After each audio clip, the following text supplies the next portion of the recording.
Ya nos estamos acercando un poco más y, en principio, ¿cuáles serían las componentes de la felicidad? Para ver los componentes de la felicidad, y ya no voy a enrollar mucho en esto, digamos que tenemos en primer lugar una serie de limitaciones que hay que controlar o hay que desviar para poder conseguirla. Y luego ya veremos cuáles son los factores. En primer lugar hay que tener en cuenta que el cerebro está limitado. Nuestro cerebro hace lo que puede y a pesar de que puede ser muy poderoso, tiene una serie de limitaciones. El cerebro, por ejemplo, saca información a través de nuestros sentidos. Mi cerebro pues la tiene que apañar jodidas pues con 6 dioptrías que tengo en cada ojo, el 50% de la vista en la derecha, tengo presbicia y bueno, no sé, los estoy viendo casi de casualidad. ¿Cómo demonios va a tener buenas, respuestas mi cerebro con la mala información visual que le estoy dando? O sea, sencillamente hace lo que puede. Y no me puedo imaginar a alguien que oiga mal, etcétera, etcétera. Tenemos los sentidos. Eso significa que el cerebro, que está aislado y protegido en una caja de huesos, tiene que utilizar los sentidos que son muy imperfectos para sacar sus conclusiones. Por tanto, unas conclusiones que habría que dudar mucho de ellas. Pero curiosamente el cerebro es potentísimo y hace una cosa. Y esto que voy a decir es algo tremendo que hay que tenerlo muy en cuenta para luego entender el comportamiento humano y luego de la arquitectura para el humano. El humano, como no es capaz de digerir la enorme cantidad de información necesaria para definir una persona, un proceso o un objeto, como no es capaz de digerir y de tener toda la información necesaria, y los arquitectos esto todavía lo acotamos más, lo que hace en su lugar es generar modelos abstractos. Y esta es la putada. Por ejemplo, yo no sé muy bien quién es una de estas personas, pero me quiero hacer una idea. Cojo un poquito de información y automáticamente lanzo y genero un modelo. Es lo que habitualmente los humanos lanzamos y ya lo han fichado, ya lo han clasificado. Pues bien, eso lo hacemos todos los días los humanos y es un gravísimo error. Pero ya no con una persona, sino con conceptos. Por ejemplo, ahora os diría a vosotros, oye, decidme cuál es vuestro concepto de casa, a que la cosa jode. Y seguramente en vuestro cerebro haya aparecido la típica casita de 2 aguas con la chimenea echando humo, la vaquita y la vallita y estáis en sector de arquitectura. Es decir, el cerebro a ninguno le sale un ambulatorio de los que luego tenéis que hacer en Prefecesa, ¿a que no? Bueno, es que todos tienen pinta de ambulatorio. El otro día estaba con un alumno mío que se presentó a un concurso y dice, me queda segundo, y digo, ¿y cuál ha ganado? Dice, un ambulatorio. Claro, dice, tú el tribunal hace ambulatorio, pues mira. Bien, el caso es que conceptualizamos y ahí está un grave problema, porque luego cuando nosotros en nuestro día a día vemos a una persona en concreto, o una familia en concreto, o un proceso en concreto, nos va a insatisfacer, porque claro, lo comparamos con el ideal que nosotros hemos mismo creado y aquello pues no tiene nada que ver. Entonces tenemos una sensación de frustración continua que deviene a la infelicidad. ¿Quién no ha oído en su vida? Esto es una familia como Dios manda. Claro, es cuestión de decirle a la madre, ¿y cómo es una familia como Dios manda? Te la has inventado. Tu cerebro se la ha inventado. O sea, esta es una familia como cualquier otra. Tú te vas al de al lado y tienes los mismos o peores que hay aquí. Todo el mundo se ha creado un concepto de familia y por tanto, al final, como las cosas uno piensa y dice, hostia, esto no es igual que lo que yo me he montado en mi cerebro. Es insatisfactorio.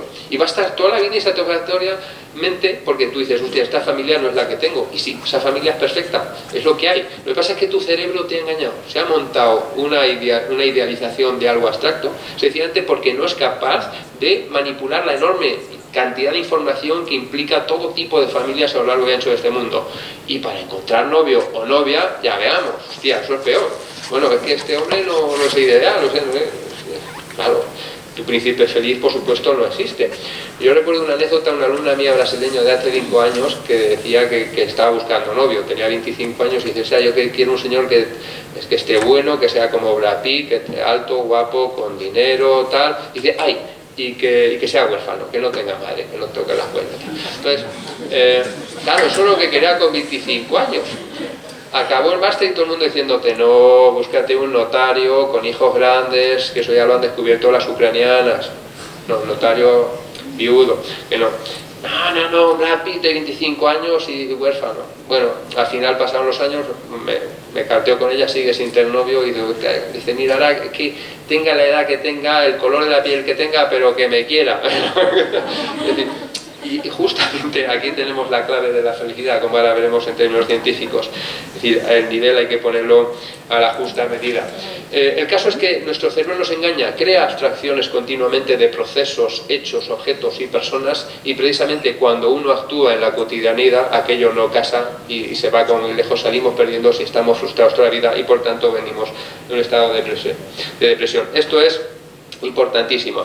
Bien, otra cosa que es importante para empezar es que precisamente tenemos que tener una sintonía con nuestro entorno social. Prácticamente todos nos hemos creado y todos estamos genéticamente sintonizados y además modelados por nuestro entorno físico en el que hemos nacido y evolucionado, y sobre todo social. Por tanto, tenemos que estar siempre en sintonía con nuestro alrededor. Es más, si nosotros no sintonizáramos con nuestro alrededor, como ahora veremos, no podríamos evolucionar como humanos. El problema es que esta sintonía cada uno la pone precisamente por el problema del que tiene el cerebro. Hay gente que sencillamente este nivel de equilibrio lo pone muy alto o muy bajo. Si uno pone el nivel de equilibrio muy bajo, pues parecerá que no es nadie y por tanto sea infeliz. Pero ojo, si uno pone el nivel de equilibrio muy alto, estará exigiendo continuamente al de al lado, a su mujer, a sus hijos, a sus colegas arquitectos: hostia, menudo arquitecto soy yo, soy buenísimo, ¿verdad? Pues dímelo, coño, dime que soy bueno, dime que soy el mejor. Entonces, como la gente no le dice que es el mejor, ni le interesa, a lo mejor ni siquiera lo es porque se lo ha inventado él, pues precisamente como no tiene ese premio y esa alabanza continuamente, pues llega a una depresión. Coño, baja el listón, eres normaluto, punto, y se acaba. Entonces, pero bueno, hay gente que se sube el listón solito y ya está, por las buenas, y por tanto descubre que su cerebro, como todos los cerebros que tenemos, tiene esta seria limitación, y por tanto no van a ser felices hasta que descubren que lo que tiene que cambiar ese nivel, como ha hecho mi alumna brasileña, o como no hacen casi ningún arquitecto que yo conozco. Los arquitectos tenemos esa dificultad, o tienen, yo hace ya tiempo que tiré la toalla, esa dificultad de sintonizar el equilibrio, decir, mira, este es que es lo que hay, no hay más. Bien. Vamos con los otros factores que prácticamente nos imposibilitan que nosotros seamos felices, pero que nos están acercando pistas para ser felices. Digamos que en la ecuación de la felicidad, y a partir de ahora me he basado en muchos escritos que he leído, pero sobre todo es especialmente recomendable los escritos de Eduardo Punset, que de alguna forma sintetizan muchísimos escritos, y él al final de sus libros siempre da una pequeña fórmula de la felicidad que yo he intentado de especificar o de releer un poco más abstracta. La primera es fundamental, y esto sobre todo se lo dijo a los colegas arquitectos, pero en general a todo el mundo: la incapacidad de desaprender. Es fundamental para ser felices y aprender el desaprender.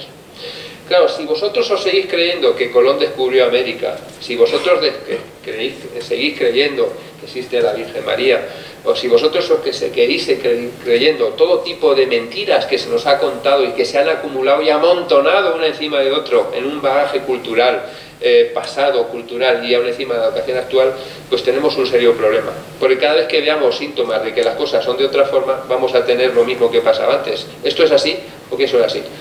Antes que Colón estuvieron los chinos, los vikingos y muchas otras civilizaciones, y América estaba perfectamente cartografiada más de 300 años antes de que Colón fuera a verla allá. Pero bueno, alguien se tenía que llevar el mérito y tenía que ser occidental, no chino, por supuesto.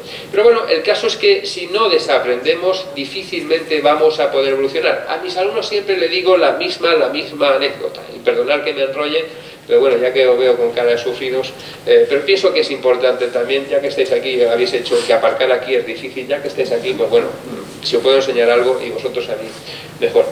Siempre le pongo a mis alumnos una anécdota y la repito, y siempre les hace gracia aunque la repita 25 veces. Yo pienso que lo hacen simplemente por educación. Sí, a veces hay que tener educación con el profe que cuenta batallitas, aunque esta no es una batallita y la repito mucho, porque prácticamente se da absolutamente en cualquier rincón de la arquitectura. Esto que voy a deciros ahora se da en cualquier rincón de la arquitectura, que básicamente es un montaje abstracto y racional que no se sostiene de ninguna forma, y cuando uno quita una piecita se cae todo. Este es el problema. El asunto es que hay mucha gente que le da miedo quitar esta pieza porque dice, ostras, todo este montaje que más o menos han querido enseñarme, que si se derrumba, ¿qué? Pues te tienes que hacer otro tú solito. Y este es mi consejo que doy a cualquier alumno. Olvídate de todo lo que te han enseñado de lectura y aprende tú solo a partir de ahora. Y sé feliz aprendiendo. Y no falla. Tardará más o menos, pero bueno, cuanto antes empiece, mejor lo harás. Había una pareja, entonces le dice, oye, esta noche vamos a cenar. ¿Qué cenamos? Pato a la naranja. Vale, el tío no tenía ni puta idea de hacer pato a la naranja, se mete en internet, taca, taca, taca, coge la fórmula y dice, esta se va a enterar. O sea, se le van a caer las bragas esta noche cuando coma esto y esto está hecho.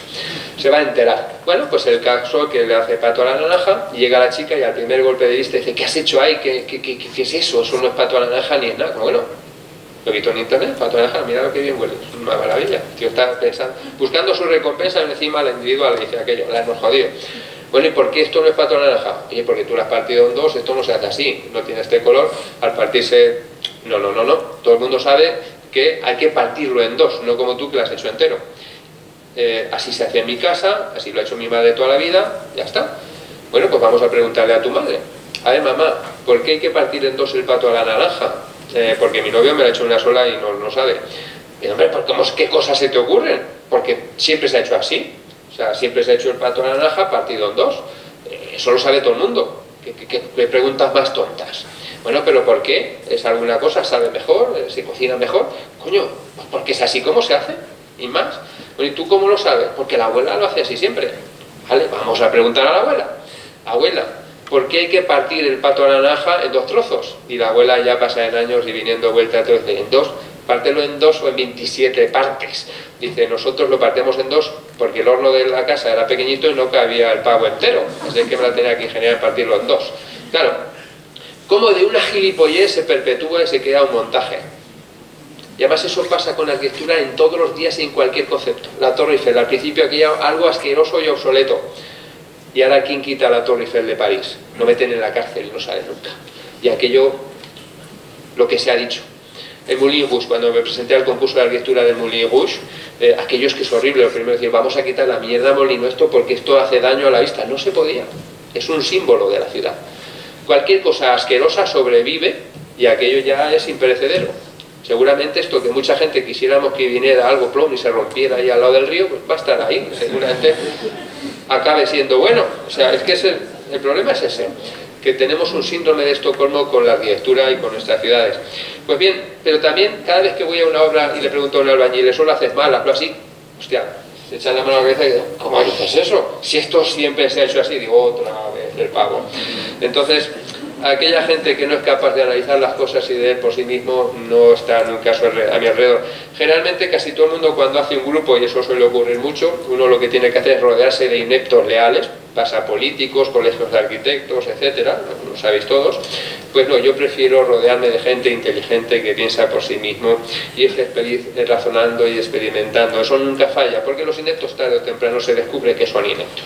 Eso dura 4 años, 6, 12 a veces, 18 en algunos casos, pero no dura más. Si uno quiere trascender como humano, tiene que hacer otras cosas. Bien, el caso es que tenemos que desaprender porque sencillamente si no, no vamos a progresar en la vida. No hay que hacer las cosas como siempre se han hecho, porque a lo mejor siempre se han hecho mal. Aunque tú llevas como bailarín 40 años, pero claro, cuando a alguien le dices siempre lo has hecho mal, uno crea un enemigo automáticamente. Claro, alguno de vosotros dirá, hostia, claro, si este tío hace esto, yo llevo... Por eso, por lo que en mis conferencias me gusta que vaya la gente joven, porque cuando va un arquitecto famoso, a veces se atreven, sale escaldado, pero no porque me meta contra él, sencillamente porque una persona de 50, 60 años es muy difícil. Hay gente que sí, Foster, hay estos abuelos niños que siempre son niños con capacidad de aprender hasta que se mueren, pero lo normal es que cada vez la gente tenga menos capacidad de aprender. La gente joven tiene, y sobre todo los niños, una capacidad tremenda. Bien, segundo, la memoria grupal. La memoria grupal es una cosa complicada y necesita básicamente unos aciertos. Nosotros nos funcionamos sobre todo con el miedo. El miedo prácticamente se acumula directamente y de forma imperturbable en el cerebro. Aquello que nos dio miedo lo recordamos con todos los detalles el resto de nuestra vida. Y precisamente a los niños hay que crearles un entorno para que jamás tengan miedo, porque ese miedo que tenga a las arañas va a ser el miedo que tengan a Hacienda cuando tengan 40 años, pero auténtico. O sea, Hacienda lo va a asociar a araña. Es peor Hacienda que una araña, muchísimo peor. pero para un niño la araña es lo peor que ha visto Angelico, no conoce otras cosas. Bien, el caso es que ese miedo se queda imperturbable. Entonces las respuestas emocionales al miedo se van a recordar el resto de su vida. Por tanto, hay que tener cuidado con eso. Pero bueno, también tenemos que tener en cuenta que este miedo ancestral que han tenido, pues un miedo a un tigre, etcétera, etcétera, se ha acumulado y se hereda. Este es en este cerebro primigenio, en la amígdala. Pues bien, ante una reacción de miedo, y esto es importante, se genera una respuesta emocional automática. Es decir, las respuestas emocionales son muy buenas, ahora que tanto se habla de inteligencia emocional, porque son rápidas y automáticas. Si tú a Leo Messi le dices, oye, cuando coges el balón tienes que pensar lo que tienes que hacer, coger, amortiguar el balón, ponerte la otra pierna, si tienes que pararte a pensar todo lo que tienes que hacer con el balón para matar el gol, sencillamente el partido acaba. Entonces, su respuesta es emocional, es rapidísima y automáticamente y nadie se le ha enterado, como lo hace un poquito, también metió otros dos. Las respuestas emocionales tienen que ser así, porque si no el tigre te come. O sea, tú no puedes estar diciendo, ahora me voy a agachar, voy a coger tal, me voy a poner así, voy a salir más corriendo. No, sales echando leches sin más. Entonces esto es muy bueno y muy malo a la vez. Primero porque estas respuestas emocionales se heredan, y algunas con la evolución del humano siguen siendo buenas, pero otras son malas. Las que son malas es que uno tenga miedo el resto de su vida porque alguna actividad actual le haya creado en exceso, de forma desproporcionada, una actividad emocional, simplemente porque ha activado resortes primigenios de algo que le dio miedo en la infancia, o sencillamente que nunca le dio miedo, pero que lo tenemos ahí. Y hay que tener muy en cuenta que además entre la amígdala y el córtex prefrontal hay un montón de acciones neuronales, de grupos neuronales. Dicho de otra forma, cuando algo ocurre en la amígdala, cuando llega al córtex frontal, va rapidísimamente. Pero el sentido opuesto es difícil. Hay menos reacciones neuronales, menos conexiones neuronales. Eso significa que cualquier respuesta digamos, del cerebro primigenio de la amígdala directamente se activa, la emoción sale, pero cuando uno quiere controlar aquello de forma racional tiene un serio problema. Dicho con un ejemplo para que lo entendáis, por ejemplo, yo ahora mismo digo, voy a fumar, y tú le dices, no fumes que te vas a morir, que es malo, no sé qué. El voy a fumar es una respuesta emocional, me apetece fumar y fumo, punto. Y alguien le dice, oye, que te vas a morir, que estás jodido, no sé, me da igual, de algo hay que morirse. Es que sencillamente los razonamientos lógicos lo tienen muy difícil, porque repito, entre el córtex prefrontal y la amígdala apenas hay conexiones. En cambio al revés es una autopista llena. Entonces hay que tener muchísimo cuidado con las emociones porque van por encima de cualquier razonamiento. Luego los razonamientos sirven para otras cosas. Por ejemplo, un señor no aguanta a su señora, la manda a hacer carga, me voy a divorciar de ti. Claro, uno no puede ir a un juicio diciendo no soporto a mi mujer, la mandé a hacer cargas. Claro, porque la jueza lo jode vivo con la sangría económica que le hace.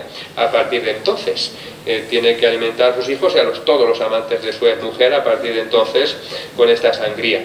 Entonces no, tiene que decirlo, no, me separé por esto, por esto, por esto y por esto, dando respuestas que no han tenido nada que ver en el proceso.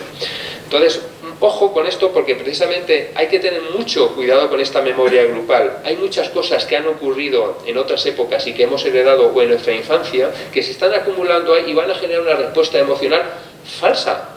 Entonces hay que racionalizarlo, hay que educar y hay que modelar y controlar esta respuesta emocional, como tanto nos dicen, para poder llegar a un buen término. Pero ojo, algunas de estas respuestas emocionales nos sirven. Punto 3. No hay nada peor que dedicarle cosas a cosas que se resuelven por sí mismos. Si yo tuviera que dedicarle recursos a respirar o a hacer cosas, o a hablar, o a algunas cosas que son automáticas, no acabaríamos. Por ejemplo, yo conozco a una persona que decía, un notario famoso de aquí de Valencia, en una noche de cena, que me dijo, uy, yo soy muy feliz. Y alguien le preguntó, automáticamente todo el mundo levantó la cabeza diciendo, a ver qué nos dice este señor. Dice, ¿y por qué eres feliz? Dice, uy, porque tengo mis cosas, escribo mis libros y tengo tal y no sé qué, y además hago todo lo que dice mi mujer. Dice usted, un cazonazo. Sí, los cacenazos son más felices que los demás. ¿Por qué? Porque, oye, ¿qué vamos a hacer esta noche? Donde tú quieras. ¿Qué vamos a hacer? Lo que te pase por las narices. Oye, lo que quieras. O sea, si se resuelve solo, ¿para qué voy a pensar yo? Yo sigo con mis juegos. Entonces, ojo, aquello que dice ese notario, pocas cosas más inteligentes o ninguna más le he oído decir a este notario, seguramente. O sea, pero tremendo, estaba la razón. Es decir, si nosotros tenemos ya cosas que están automatizadas, dejemos que funcionen solas, si son buenas, eso sí. Si en cualquier momento se pueden cuestionar o vemos que la respuesta emocional es insatisfactoria o nos genera infelicidad, hay que controlarla. Pero otras cosas que funcionan bien, ¿para qué las voy a pensar? Es decir, dejemos que fluyan. Y el cuarto punto es el miedo continuado. Se dice que sencillamente la felicidad, y es la mejor definición que existe, igual que la belleza es la ausencia de dolor, claro, si tú ves un edificio y te duele, como pasa a mí con ciertos edificios, difícilmente puedo catalogarlo como bello. La felicidad es la ausencia del miedo, y es cierto, si tenemos un estado de miedo es difícil, pero este miedo va a estar siempre. Este miedo va a estar siempre. Lo que pasa es que nosotros, el miedo es una emoción como cualquier otra, tenemos que canalizarla. Este miedo tenemos que tener la capacidad de controlar. Bien, no me quiero enrollar demasiado porque si no, no va a dar tiempo para otras cosas. Existen también otros 4 factores que van a reducir la felicidad, como son las mutaciones dañinas. Prácticamente en cada procreación se crean 3 o 4 mutaciones dañinas y aproximadamente cualquier humano tiene como 300 genes dañinos que van a ir en contra de su felicidad. Tenemos que crear un entorno agradable precisamente para que esto no ocurra. Tenemos que crear una arquitectura sana, una política sana, un ambiente sano, ciudades sanas, precisamente para que estas mutaciones cada vez vayan a menos o como mínimo que no vayan progresando en cada procreación. En segundo lugar, tenemos precisamente el desgaste y el envejecimiento. Vivimos una sociedad que muchos científicos llaman la sociedad de las averías y de la obsolescencia programada. Uno se compra un iPhone y ha sido diseñado perfectamente para que aguante antes 6 meses, hasta que tuvo demandas, y ahora 1 año, precisamente hasta que se le acaban los puntos de Telefónica. Entonces se compra otro. Curiosamente, tan malo era el iPhone de antes que ahora me das otro diciendo que el antes era horrible. Yo recuerdo cuando era pequeñito que oía a la gente decir, o sea, tengo un Mercedes, y oía entre las conversaciones de mayores, ¿por qué te has comprado un Mercedes? Hostia, porque es caro, es buenísimo. Un Mercedes aguanta 1.000.000 de kilómetros y no se inmuta, y un Mercedes aguanta 40 años, y dice, hostia, el Mercedes era uno bueno, claro, uno tenía un Mercedes de 40 años. Ahora uno se compra un Mercedes y a los 2 años y medio ve que la clase A de antes era de abuelos y que es una puta mierda, y ahora tiene que tener una nueva clase A que es de joven, es dinámico, es maravilloso. Coño, entonces ¿para qué coño me compro yo un Mercedes? Voy con un Hyundai, que más o menos hace lo mismo cada 3 años. Es decir, hemos cambiado absolutamente todo para que fomentar el dinero, el consumismo y por tanto un beneficio económico absurdo y ridículo. Pues ojo, igual que hemos creado esta sociedad de las averías y de la obsolescencia programada, nosotros también tenemos un envejecimiento que depende de esto, precisamente de las averías que tengamos. Cuantas más averías tengamos, más vamos a envejecer. Si nosotros creamos un edificio que genere muchas averías al humano, difícilmente va a ser feliz. ¿Y cuáles son estas averías? Antes de anoche me tragué un programa en el que me quedé helado. Desde hace muchísimos años, en mi máster este año es el 20, la 20 edición, enseño a mis alumnos que existen unos materiales de construcción horribles que dañan muchísimo la salud humana. Y uno de ellos era el asbesto, el amianto. Pues bien, yo siempre el amianto hay de varios colores y yo siempre creía que el amianto estaba completamente prohibido y que jamás he vuelto a saber de él. Y yo siempre ponía como ejemplo a Alemania, de que era el primer país que empezó a prohibirlos y ahora está prohibido en todo el mundo. Bueno, me dio una sorpresa con que ahora, pues sencillamente le han cambiado el nombre al amianto. Ahora ya no se llama amianto, se llama crisotilo y es lo mismo, ahora es blanco. Entonces no es agujoso, va sedoso, pero es igual de cancerígeno. Pues nada, muerto el perro, se acabó la rabia. Es decir, ahí la sociedad de la obsolescencia programada continuamente va a crear cosas en que a los demás somos un número más. Un número más, no tenemos nada que hacer, pero va en contra de nuestra felicidad. El ansia de dinero de la sociedad va en contra de las necesidades individuales. Este es un serio problema y por tanto, aunque llevamos una sociedad reduccionista en que nadie quiere crear pequeñas cosas para su futuro, nadie es capaz de vivir un poquito, de sacrificar una pequeñita cosa hoy, porque seguramente dentro de 10 años sea fundamental, tenemos que hacerlo. Y curiosamente aquí la arquitectura tiene un papel fundamental, simplemente eligiendo los entornos, los materiales, etc. Tercer punto, ejercicio abyecto del poder político. Los políticos sencillamente se limitan a gestionar la ignorancia de la gente, de los ciudadanos, y así nos va, y así va. Entonces, sencillamente, cuando un político, cuando vemos una sociedad no, digamos, que no funciona, no democrática, o sencillamente un político que generalmente no hace bien las cosas, completamente autoritario, ignorante, pues las cosas se traducen directamente con una sensación de infelicidad tremenda. De hecho, se han hecho todo tipo de ejercicios, de experimentos, y os voy a decir el resultado de uno de ellos. Si a una persona se le quita de golpe y porrazo 2/3 partes de su sueldo, esta persona, con ciertos valores, con ciertos parámetros de medición, apenas pierde un 20% de su felicidad. Pero en cambio, si tiene su país, en donde vive, su ciudad, tiene un político corrupto que lo hace mal, prácticamente aquello las personas lo asocian con el mismo sentido de infelicidad que una ruptura matrimonial o sencillamente que una enfermedad. Es una cosa curiosísima. Y por último, el estrés imaginado, ya lo hemos comentado. Nosotros no podemos continuamente imaginar el estrés. Nosotros realmente, si tuviera que darnos un consejo, teníamos que vivir como los gatos. ¿Habéis visto un gato que sencillamente se sube a un pedestal y está ahí durmiendo y hay un perro abajo, guau, guau, guau, guau, guau, diciendo, hostia, si me coge el perro me va a desgaitar, pero el tío está durmiendo, así diciendo, es que no me ha cogido, ¿para qué me voy a preocupar? Si realmente me caigo y me coge, pues entonces tengo un problema, ya lo resolveré. Pero que mientras tanto, pues que se joda el perro, el problema todavía no lo tengo. Los humanos somos los únicos que nos autojodemos sin pasarnos nada, solo imaginando lo que nos puede pasar. Es increíble. ¿Por qué hacemos algo que no son capaces de hacer los gatos? ¿Por qué me voy a procurar amargar por algo que todavía no ha ocurrido? Ostras, si mañana me quedo sin luz, ostras, si mañana tal, tú ya veremos. Pero es que de momento es hoy. Pero hay que pensar siempre que alguien tiene un problema, siempre digo, piensa en el gato. Piensa en el gato y en el tonto del perro. Piensa en el gato. Entonces, a veces las cosas tienen que ser así de sencillas. Vamos a ver cómo en la arquitectura esto también se va a resolver.